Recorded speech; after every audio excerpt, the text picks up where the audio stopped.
இவருக்கு அறிமுகமே தேவையில்லை. இவர் பேர் சொன்னாலே பல பேருக்கும் தெரியும். இவர் பத்தின பல மர்மங்கள் இருக்கு, பல கதைகள் இருக்கு. ஏன் திருட்டு பைய ஆல்பர்ட் ஐன்ஸ்டைன் மாதிரியோ இல்ல ஸ்டீஃபன் ஹாக்கிங் மாதிரியோ இந்த மனுஷனை அறிவியல் உலகம் கொண்டாடல? அதற்கான காரணங்கள் என்ன? ஏன் இவருடைய கண்டுபிடிப்புகள் மட்டும் மற்ற அறிவியலாளர்களுடைய கண்டுபிடிப்புகளை விட தனித்துவமாகவும் கச்சிதமாகவும் சில திருடர்களின் பார்வையை கவரும் விதத்திலும் இருந்துச்சு? இவருடைய சொந்த வாழ்க்கை, இவருடைய தனிமை, இவருடைய ரகசியம், இவருடைய மர்மமான மரணம், இதை பற்றி எல்லாம் தான் இந்த வீடியோல பார்க்க போறோம். வணக்கம் மக்களே, நான் உங்கள் வேங்கை, தமிழ் வேங்கை.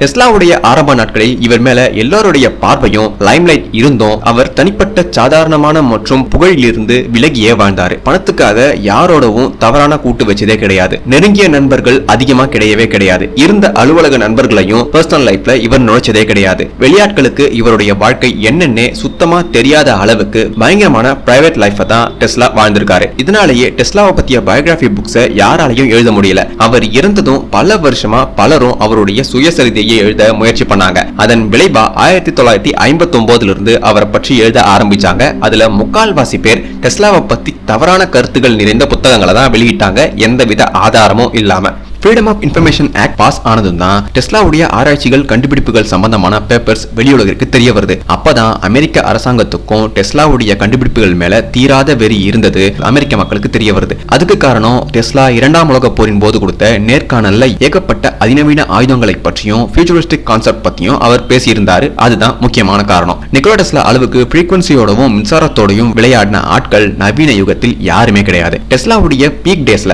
அதாவது 30 வயசுக்கு முன்பில் இருந்து அவரை பத்தின புரளிகள் ஏகப்பட்டது உலவிருக்கு. இதை பத்தி டெஸ்லாவுக்கு மிக நெருக்கமானவங்க அவர்கிட்ட சொல்லும் போது அவர் இதையெல்லாம் சிரிச்சுக்கிட்டே கடந்து போயிடுவாராம். 1856 ஆண்டு ஜூலை 10 நடுராத்திரியில் பிறந்தாரு. ஏட்ரியாட்டிக் கடலுக்கும் யூகோஸ்லேவியா மலைகளுக்கும் இடையில். டெஸ்லாவுடைய கிராமமும் குடும்பமும் தீவிர பக்தி கொண்ட பாரம்பரிய கிறிஸ்தவர்கள் நிறைந்த கிராமமா இருந்துச்சு. தங்களுடைய பாரம்பரியத்தை தலைமுறையா மறக்காம சமய சடங்குகள் எல்லாத்தையும் பின்பற்றி வந்த மக்கள் தான் அவங்க. இந்த மக்கள் கிட்ட கல்வியறிவு அதிகமா இருந்ததில்ல. உலகம் முழுக்க இருந்த அதே நிலை தான் இவங்களுக்கும் அந்த காலத்துல இருந்துச்சு. டெஸ்லாவுக்கு இருந்த 3 ஆப்ஷன். 1 விவசாயம் பண்ணணும், 2 ராணுவத்துல சேரணும், 3 சர்ச்ல சேர்ந்து இறையியலாளனா வளரணும். நிக்கோலா டெஸ்லாவுக்கு சின்ன வயசுல இருந்தே போயம் எழுதுறதுனா ரொம்ப பிடிக்கும். ஏகப்பட்ட போயம்ஸ் எழுதியிருக்காரு. ஆனா ஒண்ணுத்த கூட அவர் பப்ளிஷ் பண்ண அனுமதிக்கல. தான் சாகும் வரைக்கும் அவர் போயம் எழுதினாரு. 5 வயசுல வாட்டர் வீல செஞ்சு விளையாட ஆரம்பிச்ச டெஸ்லா குடைய பிடிச்சிட்டு மலையிலிருந்து குதிச்சா உடல் எடை குறைந்து பறக்க முடியும்னு நினைச்ச குட்டி பையன் டெஸ்லா அதுக்கு முன்மாதிரியா தன்னோட வீட்டு மேல ஏறி அவங்க வீட்டுல இருந்த குடைய நல்லா இறுக்கமா பிடிச்சிட்டு குதிச்சிருக்காரு. போத்துன்னு தரையில விழுந்து மயங்கினதும் அவங்க அம்மா இவரை தூக்கிட்டு போய் படுக்க வச்சிருக்காங்க. சின்ன வயசுலேயே இவர் இந்த மாதிரி ஏகப்பட்ட விபரீதமான மற்றும் நகைச்சுவையான பல விஷயங்களை செஞ்சிருக்காரு. டெஸ்லா இருந்த கிராமத்துல விவசாயிகள் சேர்ந்து ஒரு வாட்டர் மோட்டார் வாங்கி கனெக்ஷன் கொடுத்திருக்காங்க. தண்ணி வரும்னு மகிழ்ச்சியா ஊரே வேடிக்கை பார்க்குது. ஆனா ஒரு சொட்டு தண்ணி கூட வரல. உடனே அங்கிருந்த நம்ம ஐயா நிக்கோலா டெஸ்லா மோட்டர்ல கனெக்ட் ஆகி ஹோஸ்ல தான் ப்ராப்ளம் இருக்குன்னு அதை சரி பண்றாரு. தண்ணி அதுல இருந்து பீச்சி அடிக்குது. அன்னைக்கு அந்த ஊர் மக்கள் மொத்த பேரும் டெஸ்லாவை தோல்ல தூக்கி வச்சு வலம் வந்திருக்காங்க. இத டெஸ்லா நகைச்சுவையா குறிப்பிட்டிருக்காரு. இப்படி சுட்டித்தனமா சுறுசுறுப்பா இருந்த டெஸ்லா தன்னுடைய அடல்ட் லைஃப தனிமையில் வாழ்ந்தார்னு சொன்னா உங்களால நம்ப முடியுதா? அதுக்கு காரணம் டெஸ்லாவுக்கு சின்ன வயசுல நடந்த ஒரு சம்பவம் தான். டெஸ்லா பிறக்கும் போது அவருடைய மூத்த அண்ணனுக்கு 7 வயசு. அவருடைய அண்ணன் 12 வயசுல ஒரு விபத்துல இறந்ததும் குடும்பமே நிலகுலைஞ்சு போயிடுது. பையன் செத்ததுக்கு அப்புறம் அந்த துக்கத்தில் இருந்த டெஸ்லாவுடைய பெற்றோர்களால மீள முடியவே இல்ல. டெஸ்லா எது பண்ணாலும் எதை கண்டுபிடிச்சாலும் அதை பெருசா கண்டுக்க கூட மாட்டாங்க அவருடைய பேரண்ட்ஸ். ஏன்னா அந்த அளவுக்கு அவங்க துக்கத்தில் இருந்தாங்க. இந்த நிகழ்வு அவருக்கு கனவா வர ஆரம்பிச்சது. அப்படியே இந்த கனவு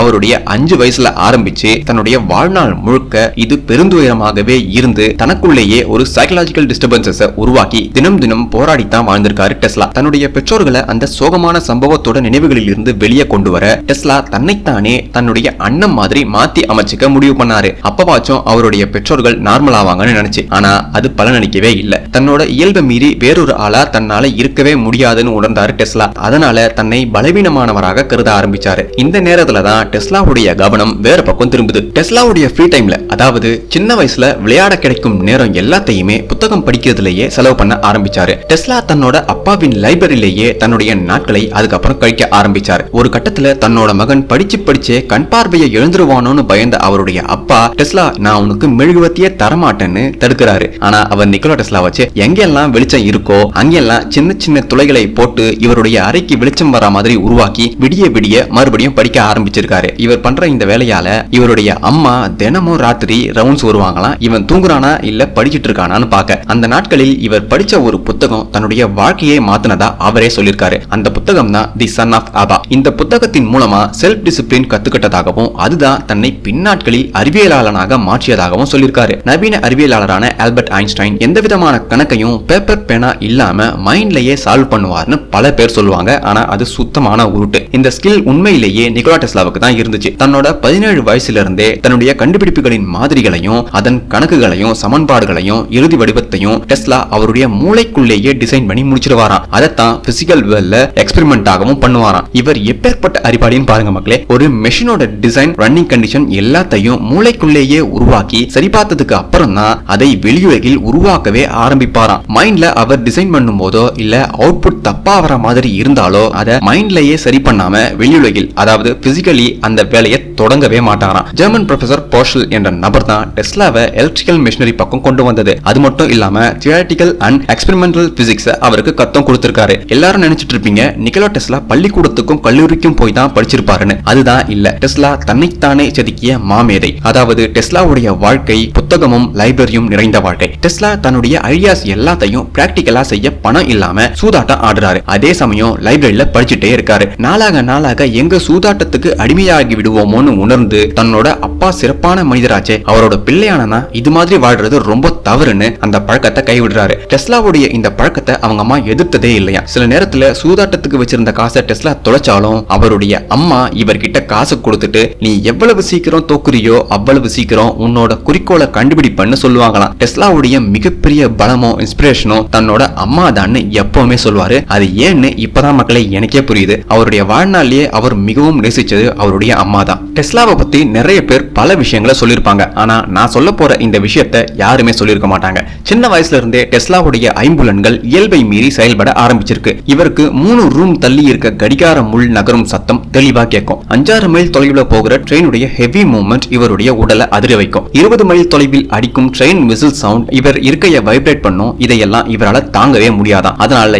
எப்பவும் இவர் படுக்கைக்கு அடியில் ரப்பர் ஷீட்ஸ் போட்டு தான் படுப்பாராம். விசித்திரமான சத்தங்கள் இவருடைய மூளையை சின்னாபின்னமாக்கும்னு நான் சொல்லல மகளே, டெஸ்லாவே சொல்லியிருக்காரு. அவரை பரிசோதிச்ச மருத்துவர்கள் அதிக அளவு பொட்டாசியம் எடுத்துக்க சொல்லி அனுப்பியிருக்காங்க. ஏன்னா அவங்களுக்கு மட்டும் இல்ல மருத்துவ உலகத்துக்கு இது மாதிரியான நோய் ரொம்பவும் புதுசு. இந்த நிலைமையில இருந்த டெஸ்லாவை மீட்டது அவருடைய உற்ற தோழனான அனிடல் ஜிகெட்டி. இவர் ஒரு மாஸ்டர் மெக்கானிக். டெஸ்லா கூட பல முறை வேலை செஞ்சிருக்காரு. டெஸ்லாவுடைய நிலையை புரிஞ்சுக்கிட்ட ஜிகெட்டி உடற்பயிற்சியின் மகத்துவத்தை டெஸ்லாவுக்கு புரிய வச்சு டெஸ்லாவோட அவரும் சேர்ந்து நடைபயணம் உடற்பயிற்சி செய்ய ஆரம்பிச்சாங்க. டெஸ்லாவுடைய நீண்டகால நண்பர்களை நாம ஈஸியா விரல் விட்டு எண்ணிடலாம். அதுல முக்கியமான ஆட்கள்னா ஜிகெட்டி, Mark Twain, French actor Sarah and Kipling தான். அப்படி ஒரு நாள் ஜிகெட்டி கூட வாக்கிங் போகும்போது மணல்ல அவருக்கு ஒரு மோட்டாரை வரைஞ்சி இந்த மோட்டார் உலகையே மாத்தும்னு சொல்லியிருக்காரு டெஸ்லா. அவர் சொன்ன மாதிரி 6 வருஷம் கழிச்சு American institute of electrical engineers மேடையில் இந்த மோட்டார் மற்றும் அதன் பயன்பாடுகளையும் செயல்பாடுகளையும் அறிமுகப்படுத்துறாரு நிகோலா டெஸ்லா. இவருக்கு முன்னாடி பல அறிவியலாளர்கள் இந்த மோட்டாரை கண்டுபிடிக்க முயற்சி பண்ணாங்க. ஆனா யாராலையும் சக்சஸிவா ஒரு ப்ராடக்ட்டை உருவாக்க முடியல.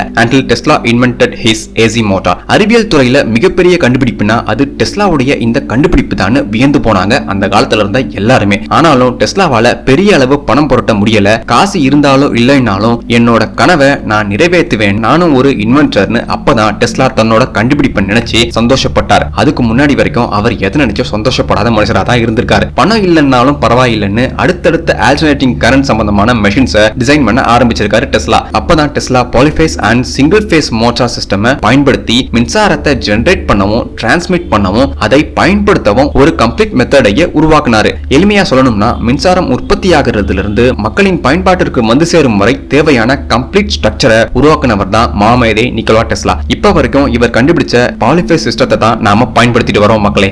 1882 இந்த நேரத்துல தான் டெஸ்லாவுக்கு மிகப்பெரிய சோதனை வருது. இவருடைய மாடலை பயன்படுத்த ஒவ்வொரு 2 மைல் தொலைவிலையும் ஜெனரேட்டர் அமைக்கணும். ஆனா அதற்கான பொருளாதார வசதி அந்த நேரத்துல இல்லாததால யாருமே இவருடைய மோட்டரை உற்பத்தி செய்ய முன்வரவே இல்ல. எடிசன் இதுதான் நேரம்னு டிசி கரண்ட் தான் சரியானதுன்னு டெஸ்லாவுக்கு எதிராக நின்னாரு. அந்த நேரத்துல டெஸ்லா டெலிகிராஃப் ஆபீஸ்ல வேலை பார்த்துட்டு இருந்தாரு. கொஞ்ச நாள் கழிச்சு என்ஜினியரா பதவி உயர்வு பெற்றதும் டெலிபோன் ஆம்பிளிஃபையரை கண்டுபிடிச்சாரு. ஆனா அதை தன்னுடையதுன்னு பேட்டன் பண்ண மறந்துட்டாரு இந்த மாமேதை. துரதிருஷ்டவசமா எடிசன் கிட்ட வேலைக்கு சேரும் கட்டாயத்துக்குள்ளானார் டெஸ்லா. டெஸ்லா மேல உள்ளுக்குள்ள ஏற்கனவே வெறுப்பை வச்சிட்டு இருந்த எடிசன் அவருக்கு பிரான்ஸ் அண்ட் ஜெர்மன்ல இருக்க அவருடைய பவர் பிளான்ட்ல ட்ரபிள் ஷூட்டர் வேலையை தந்தாரு எடிசன். எடிசன் கிட்ட வேலை செஞ்சுட்டு இருந்த அடுத்த ஒரு வருஷத்துல கிடைச்ச மெட்டீரியல்ஸையும் பணத்தையும் வச்சு முதல் ஏசி இண்டக்ஷன் மோட்டரை உருவாக்கினார் டெஸ்லா. அந்த நேரத்துல அவருடைய சந்தோஷத்துக்கு அளவே இல்லைன்னு டெஸ்லாவே மகிழ்ச்சியா குறிப்பிட்டிருக்காரு. அதுக்கு அடுத்த சில நாள்ல ஜெர்மன் மன்னர் வில்லியம் ஒன் கண்ணெதிரே ஒரு மிகப்பெரிய பிரச்சனை நடந்துச்சு. அதை பார்த்த மன்னர் செம அப்செட் ஆகிட்டாரு.